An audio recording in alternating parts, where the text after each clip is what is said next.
இவனுடைய பெயர் காலக்கேது. இவன் ஒரு ராட்சசன்.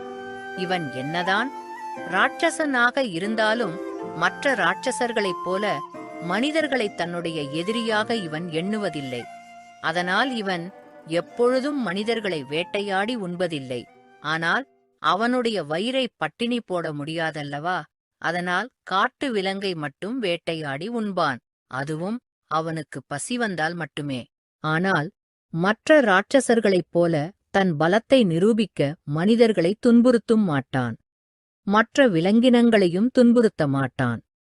ஏன் சில சமயங்களில் தன் மாய சக்திகளைப் பயன்படுத்தி ஆபத்தில் உள்ள மனிதர்களுக்கும் உதவி செய்வான். இவனுடைய செயல் அவனுடைய ராட்சச உலகத்தில் வாழும் மற்ற ராட்சசர்களுக்கு பிடிப்பதில்லை. அதிலும் முக்கியமாக இவனுக்கு காலக்கேதுவை கண்டால் அறவே பிடிப்பதில்லை. இவன் பெயர் மாயசுரன். இவன் காலக்கேது செய்யும் அனைத்து செயல்களையும் மற்ற ராட்சசர்களிடம் கூறி அவனை தங்கள் ராட்சச உலகத்தில் இருந்து வெளியேற்ற வேண்டும் என கூறுவான். காலக்கேது, நீ நம்முடைய ராட்சச இனத்துக்கே ஒரு மிகப்பெரிய அவமானம். அந்த மனிதர்கள்லாம் நம்ம ராட்சச இனத்தை எப்ப அழிக்கலான்னு காத்துக்கிட்டு இருக்காங்க. ஆனா நீ இன்னைக்கு ஒரு மனித ஆபத்துல இருக்கான்னு அவனுக்கு உதவி பண்ணிருக்க. இது நம்ம ராட்சச இனத்துக்கு நீ பண்ண மிகப்பெரிய துரோகம். இதுக்கப்புறம் நீ இந்த ராட்சச உலகத்துல இருக்கே உனக்கு தகுதி இல்லை. இந்த உலகத்தை விட்டு நீ வெளியில போ. மாயாசுர சொல்றது சரிதான். இவன் செஞ்ச துரோகத்துக்கு இதுக்கப்புறம் ராட்சச உலகம் பக்கமே திரும்ப கூடாது. நீ இங்கிருந்து வெளியில போ என்று அனைத்து ராட்சசர்களும் ஒன்றாக சேர்ந்து காலக்கேதுவை ராட்சச உலகத்தில் இருந்து வெளியேற்றினார். ராட்சச உலகத்தில் இருந்து வெளியேறிய காலக்கேது என்ன செய்வது என்று தெரியாமல் தன் மாய சக்திகளைப் பயன்படுத்தி தன்னை ஒரு மனிதனாக மாற்றிக்கொண்டு ஒரு கிராமத்திற்குள் சென்றான். யார் நீ? இது வரைக்கும் நான் உன்னை இந்த கிராமத்துல பார்த்ததே இல்ல. இப்படி திடீரென ஒருவர் தன் முன்னே வந்து தன்னிடம் இப்படி கேட்டதும் என்ன செய்வது என்று அறியாமல் காலக்கேது முழித்தான். நான் உன்கிட்ட தானே கேக்குறேன், யார் நீ? உன் பேர் என்ன? எதுக்கு எதுவும் பேச மாட்ற? எங்க கிராமத்துக்கு திருடு வந்திருக்கியா என்ன? திருடனா? இல்ல இல்ல இல்ல இல்ல, நான் திருடலாம் கிடையாது. நான் என் கிராமத்தை விட்டு வந்துட்டேன். எங்க போறதுன்னு தெரியாம இந்த கிராமத்துக்குள்ள வந்தேன். மத்தபடி இந்த கிராமத்துக்குள்ள நான் திருடலாம் வரல. உன் கிராமத்தை விட்டு வெளியே வந்துட்டியா? ஏன், என்ன காரணம்? நான் மத்தவங்களுக்கு உதவி பண்றது என் கிராமத்துல இருக்கவங்களுக்கு பிடிக்கல. அதனால எல்லாரும் சேர்ந்து என்னை வெளியில அனுப்பிட்டாங்க. உதவி பண்றது பிடிக்காத ஒரு கிராமமா? கொடூரமான கிராமமா இல்ல இருக்கு. சரி, அந்த கிராமத்தை விட்டு நீ வெளியில வந்ததே நல்லதுதான். எனக்கும் உதவி பண்றதுன்னா ரொம்ப பிடிக்கும்.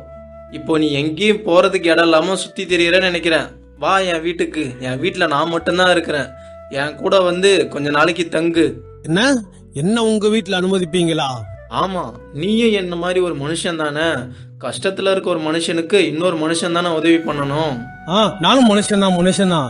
எனக்கு நீங்க உதவி பண்ணலாம், தப்பு இல்ல. சரி, இது வரைக்கும் உன்னோட பேர் என்னன்னே சொல்லல. என்னோட பேர் வந்து காலமணி. அதான் என்னோட பேரு. காலமணியா? உன் பேரே ரொம்ப வித்தியாசமா இருக்கு. சரி, என்னுடைய பேர் ராமமூர்த்தி. இப்ப வா, என்னோட வீட்டுக்கு போலாம். அதன் பிறகு காலக்கேதுவை ராமமூர்த்தி தனது வீட்டிற்கு அழைத்துச் சென்றான். வீட்டிற்கு அழைத்து வந்த காலக்கேதுவிற்கு ராமமூர்த்தி உணவு கொடுத்தான். ராமமூர்த்தி கொடுத்த உணவை பார்த்து காலக்கேது, இது என்ன வித்தியாசமா இருக்கு? இதை எதுக்கு எனக்கு கொடுக்கறீங்க? இது என்னவா? இது உணவு. நீ எப்படியும் களைப்பா இருப்பான்னு தான் நான் உனக்கு உணவு கொடுத்தேன். ஏன், நீ வாழ்நாள உணவு பார்த்ததே இல்லையா? உணவா? நான் இந்த மாதிரி உணவெல்லாம் சாப்பிட்டதே இல்ல. நான் அதிகமா விரும்பி சாப்பிடுறது இறைச்சி தான். ராட்சசர்களுக்கு தான் இறைச்சினா ரொம்ப பிடிக்கும். நீ என்ன ராட்சசனா என்ன? ராட்சசனா? நானா? இல்ல இல்ல இல்ல இல்ல இல்ல, என் தலையில கும்பு கூட இல்ல. பாத்தீங்களா, நான் எப்படி ராட்சசனா இருப்பேன்? இந்த மாதிரி உணவெல்லாம் தான் நம்ம கிராமத்துல அதிகமா கிடைக்கும். இறைச்சிலாம் எப்பயாவது தான் நம்ம சமைப்போம். அதனால இந்த உணவை சாப்பிட்டு பழகு என்று ராமமூர்த்தி கூறிய பிறகு காலக்கேது அந்த உணவை உண்டான். 2 நாட்களுக்குப் பிறகு காலக்கேதுவை ராமமூர்த்தி தான் வேலை செய்யும் இடத்திற்கு அழைத்துச் சென்றான். ஐயா, இவன் என்னுடைய நண்பன். என்னோட வீட்டுல தான் இவன் தங்கி இருக்கான். நீங்க எனக்கு உங்க நிலத்துல வேலை போட்டு கொடுத்த மாதிரி இவனுக்கும் ஒரு வேலை போட்டு கொடுத்தீங்கன்னா நல்லா இருக்கும். அப்படியா? சரி ராமமூர்த்தி, நீ சொல்றதுனால இவனை நான் இன்னைக்கு வேலைக்கு சேர்த்துக்கிறேன். இன்னைக்கு முழுக்க இவன் எப்படி வேலை பார்க்கறான்னு பார்த்துட்டு தான் நாளைக்கும் இவனை வேலைக்கு வர சொல்லலாமே நம்ம நான் முடிவு பண்ணுவேன். சரியா? சரிங்க ஐயா. அதன் பிறகு ராமமூர்த்தி கூறியது போல் காலக்கேதுவும் வயலில் வேலை பார்த்தான். பொழுது சாயும் நேரம் வந்தது. அனைவரும் காலக்கேதுவின் வேலைத்திறனை பார்த்து வியந்து போனர். ஏன் ராமமூர்த்தியும் வாய் அடைத்துப் போனான். காரணம், 4 5 நபர்கள் சேர்ந்து முடிக்கும் வேலையை காலக்கேது ஒருவனே சுலபமாக முடித்து விட்டான். ராமமூர்த்தி, உன்னோட நண்பன் பலே கெட்டிக்காரனா இருக்கான். 4 பேர் சேர்ந்து செய்யற வேலையை அவன் ஒருத்தவனே முடிச்சிருக்கான். நீ என்ன பண்றானா, 4 தொடர்ந்து உன் நண்பனை நம்ம வயலுக்கு வேலைக்கு கூப்பிட்டு வா. மற்றவங்களுக்கு தரதை விட அவனுக்கு 2 மடங்கு சம்பளம் தரேன். சரியா? தம்பி, நீ இதுக்கப்புறம் எங்கேயும் போகாத, ராமமூர்த்தி வீட்டிலே தங்கிக்கோ. உனக்கு என்ன வேணாலும் என்கிட்ட வந்து கேளு. நம்மளோட வயல்ல தொடர்ந்து வேலைக்கு வந்துரு. சரியா? என்று கூறிவிட்டு நடராஜன் பண்ணையார் அங்கிருந்து சென்று விட்டார். காலக்கேது அந்த வாரம் முழுவதும் நடராஜர் பண்ணையாரின் வயலில் வேலை பார்த்தான். வார இறுதி நெருங்கியது. அதனால் நடராஜன் பண்ணையார் அனைவருக்கும் வேலை பார்த்ததற்கான சம்பளத்தை கொடுத்தார். காலமணி, இந்தா நீ உழைச்சதுக்கான ஊதியம். இது வரைக்கும் நான் பார்த்ததிலே நடராஜர் பண்ணையார் கையில இருந்து இவ்வளோ சம்பளத்தை மொத்தமா வாங்குற ஆள் நீதான்.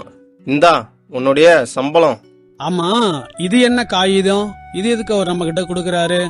நம்ம வேலை பார்த்ததுக்கு தான் அவர் உணவு கொடுக்கறாரு இல்ல? அப்புறம் இது எதுக்கு கொடுக்கறாரு? இதை வச்சு என்ன பண்ணுவீங்க? இது என்னவா? இதுதான் பணம். இது வரைக்கும் இந்த பணத்தை நீ பார்த்ததே இல்லையா?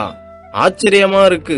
ஒரு மனுஷனுக்கு பணம் என்னன்னு தெரியலன்றது என்னால நம்பவே முடியல. அப்படியா? இந்த கிராமத்துல இருக்க எல்லாரும் இதுக்காக தான் வேலை பார்க்கறாங்களா என்ன? இதுல என்ன சந்தேகம்? பல பேர் இதை தேடிதான் ஓடுறாங்க. வாழ்க்கையில வறுமையிலும் கஷ்டப்படுறாங்க. பணம் தான் ஒரு பிரதான தேவையா இருக்கு எல்லாருக்கும். அப்படின்னா இந்த பணத்தை நீயே வச்சுக்கோ. இத வச்சு இந்த கிராமத்துல கஷ்டப்படுறவங்களுக்கு உன்னால முடிஞ்ச உதவியை பண்ணு. எனக்கு உன்னோட வீட்டுல தங்கறதுக்கு இடம் கொடுத்துருக்க, உணவு கொடுக்கற, எனக்கு அதுவே போதும். மத்தபடி வேற எதுவும் தேவையில்லை எனக்கு. காலக்கேது கூறியதை கேட்ட ராமமூர்த்தி மிகவும் ஆச்சரியப்பட்டான். அதன் பிறகு ராமமூர்த்தி அந்த கிராமத்தில் வறுமையில் வாடும் பலருக்கு தன்னால் முடிந்த சிறு சிறு உதவிகளை காலக்கேது கைகளாலே செய்ய வைத்தான். இதனால் அந்த கிராமத்தில் உள்ள அனைவருக்கும் காலக்கேதுவின் மீது ஒரு நல்ல அபிப்பிராயம் ஏற்பட்டது. காலமணி என்ன, உங்களுக்கு ரொம்ப நன்றிண்ணே. என்னோட அம்மாவுக்கு ரொம்ப உடம்பு முடியாம இருந்தது. வைத்திய செலவுக்கு என்கிட்ட பணம் இல்லாம நான் ரொம்ப கஷ்டப்பட்டேன். நீங்க பண்ண உதவியால தான் என்னோட அம்மா உடம்பு இன்னைக்கு குணமாச்சு. உங்களுக்கு ரொம்ப நன்றி. என்னைக்கு வேணா உங்களை மறக்க மாட்டேன்னு. தன்னுடைய ராட்சச உலகத்தில் அனைவரும் தன்னை குறை கூறிக் கொண்டிருப்பதையே கேட்டுக்கொண்டிருந்த காலக்கேது இங்கு அனைவரும் தனக்கு நன்றி கூறுவதும் தன்னை பாராட்டுவதையும் கேட்டு அவன் மனது மிகவும் சந்தோஷத்தில் திளைத்திருந்தது. இப்படியே சில மாதங்கள் கடந்தன. காலக்கேது பண உதவி மட்டுமல்லாமல் வேறு என்ன உதவி கேட்டாலும் அந்த கிராமத்தில் உள்ள மக்களுக்கு அவன் தயங்காமல் செய்வான்.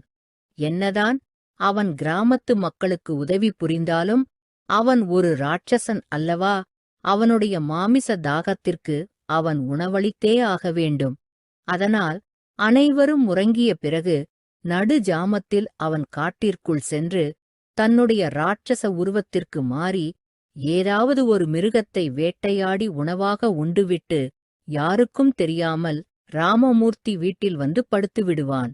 இப்படியே காலக்கேதுவின் வாழ்க்கை அந்த கிராமத்தில் கிராம மக்களோடு ஒரு மனுஷனாக சேர்ந்து சந்தோஷமாக வாழ்ந்து கொண்டிருந்தான்.